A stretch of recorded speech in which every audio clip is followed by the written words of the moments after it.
দীর্ঘদিনের অপেক্ষার অবসান হলো তবে দীঘার জগন্নাথ মন্দির আজ পুরোপুরিভাবে নির্মাণ সম্পূর্ণ হয়েছে। আর মাত্র কিছুক্ষণের অপেক্ষা, তারপরে উদ্বোধন হয়ে যাবে দীর্ঘ প্রতীক্ষিত এই জগন্নাথ দেবের মন্দিরটি। দীর্ঘ ৩ বছর পর এই মন্দির নির্মাণের কাজ শেষ হলো। এই মন্দির সম্পর্কিতই আজ ছোট্টখাট্ট কিছু বিবরণ দেব আপনাদের। মন্দিরের সামনেই তৈরি হচ্ছে জগন্নাথ, বলরাম এবং বলভদ্রের এই সুন্দর প্রতিমূর্তি সহ এই স্তম্ভটি। প্রায় ২০ একর জমি নিয়ে বিস্তৃত এই জগন্নাথ মন্দিরের নির্মাণের কাজে ছিলেন রাজস্থানের ৮০০ কারিগর। রাজস্থানের গোলাপি বেলে পাথর দিয়ে তৈরি হয়েছে এই মন্দিরটি। মন্দিরের যে নাট মন্দিরগুলো রয়েছে, সেই নাট মন্দিরের দেওয়ালে রয়েছে কালো পাথরের তৈরি ১০ অবতার। ভোগমণ্ডপ ও নাট মন্দিরের মাঝে রয়েছে গরুর স্তম্ভ। শোনা যাচ্ছে রয়েছে টোটাল ভোগমণ্ডপের ৪টি দরজা। রয়েছে মন্দিরের সামনে ৩টি দীপস্তম্ভ। সিংহদ্বারে ঢুকলে দেখা যাবে জগন্নাথের বিগ্রহ। উত্তরে রয়েছে হস্তিদ্বার, দক্ষিণে রয়েছে অশ্বদ্বার। আর সিংহদ্বারে কালো রঙের ৩৪ ফুট লম্বা ১৮ মুখী অরুণ স্তম্ভ। জগন্নাথ ধামে প্রবেশের দ্বার ৪টি, আবারও বললাম। আর মন্দিরের সামনে যে নাট মন্দির রয়েছে, সেই নাট মন্দিরের ৪টি স্তম্ভের ওপর দাঁড়িয়ে রয়েছেন জগমোহন। ১৬টি স্তম্ভের ওপর তৈরি হয়েছে এই নাট মন্দিরটি। আজ ২৯শে এপ্রিল মন্দিরের মহাযজ্ঞ পর্ব শেষের পথে, মানে শেষ হতেই চলেছে।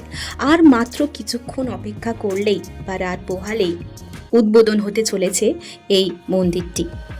আমরা পুরীর খাজার কথা অনেকেই শুনেছি, কিন্তু এইখানে পুরীর খাজা থাকবে না, তার বদলে থাকবে কিন্তু প্রসাদ হিসাবে পেঁড়া আর গজা। সুক্কা ও পাক্কা এই ২ ধরনেরই ভোগ কিন্তু অর্পণ করা হবে। আর জগন্নাথ দেবের সেবায় পুরীর মন্দিরের মতো এখানেও কিন্তু ৫৬ ভোগের আয়োজন করা হবে।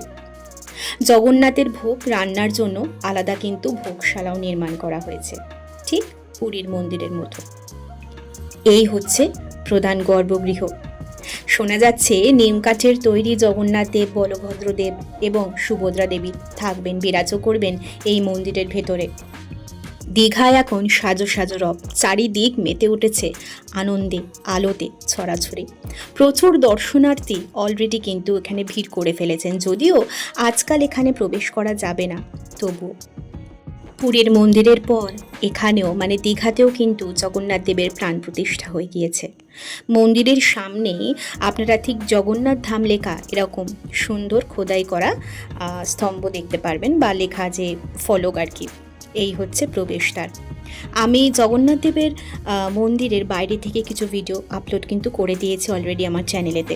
ও আর একটা কথা, মন্দিরে দর্শনের আগে কিন্তু জগন্নাথ দেবের এই ঘাটও নির্মাণ করা হয়েছে। এই ঘাটেতে আপনারা স্নান সেরে জগন্নাথ দেবের পুজো দিতে পারেন। এইটুকুই ছিল আজকে ভিডিওতে বলার।